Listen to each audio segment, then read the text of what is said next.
Okay, chapter 6 of Antipathies.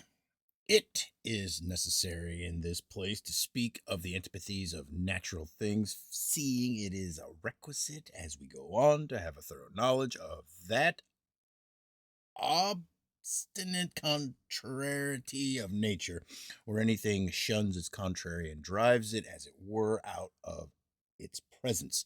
Such antipathy as this has the root rhubarb against choler, trickle against poison, the sapphire stone against the hot biles, feverish heats, and diseases of the eyes, the amethyst against drunkenness, the sagissifer against the bloody flux and offensive imaginations, the emerald and agnus castus against lust, acates and agates against poison, piney against the falling sickness, coral against the ebullition of black choler and pains of the stomach, the topaz against spiritual heats such as are covetousness, lust, and all manner of love excesses. The same antipathy is there also of is it pismires?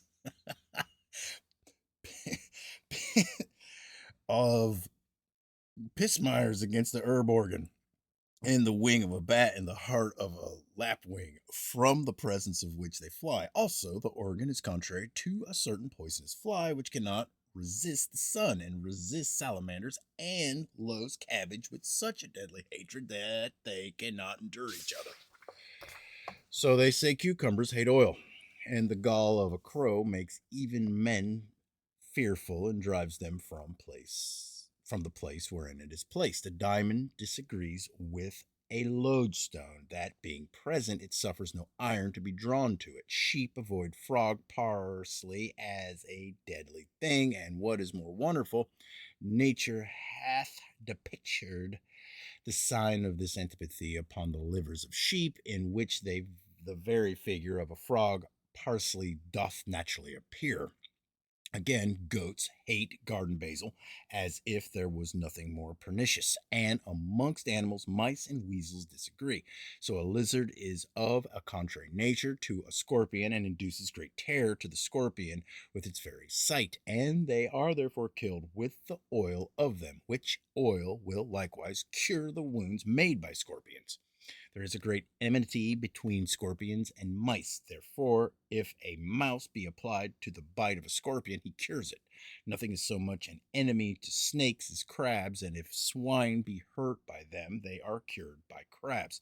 The sun also being in Cancer, serpents are tormented. Also, the scorpion and crocodile kill one another, and if the bird ibis does but touch a crocodile with one of his feathers, he makes him unmovable.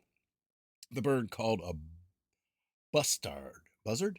No, bustard flies away at the sight of a horse, and a hart at the sight of a ram or a viper. An elephant trembles at the hearing of the grunting of a hog, so doth a lion at the crowing of a cock, and a panther will not touch them that are anointed with the fat of a hen, especially if garlic has been put into it. There is also an enmity between foxes and swans, bulls and jackdaws. And some birds are at a perpetual variance, as daws and owls, kites and crows, turtles and ringtail, agapists and eagles, also harts and dragons. Amongst water animals, there is a great antipathy between dolphins and whirlpools, the mullet and pike, lamprey and conger, porcuntrell and lobster, which latter, but seeing the former, is nearly struck dead with fear, but the lobster tears the conger. The civet cat cannot resist the panther, and if the skins of both be hung up against each other, the skin or hairs of the panther will fall off.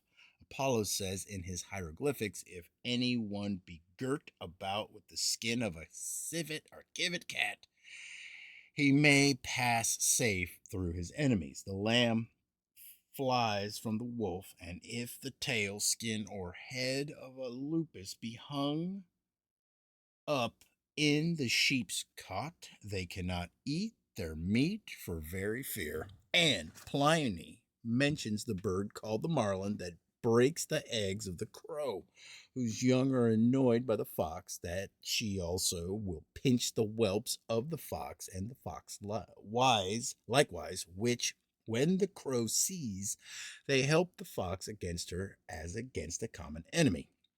The linnet lives in and eats thistles, yet she hates the ass because he eats the thistles and flowers of them. There is so great an enmity between the little bird called Eslon and the ass that their blood will not mix, and that at the simple braying of the ass, both the Ephelon's eggs and young perish together. There is also a total antipathy of the olive tree to the harlot, that if she plant it, it will neither thrive nor prosper, but wither. A lion fears lighted torches and is tamed by nothing sooner.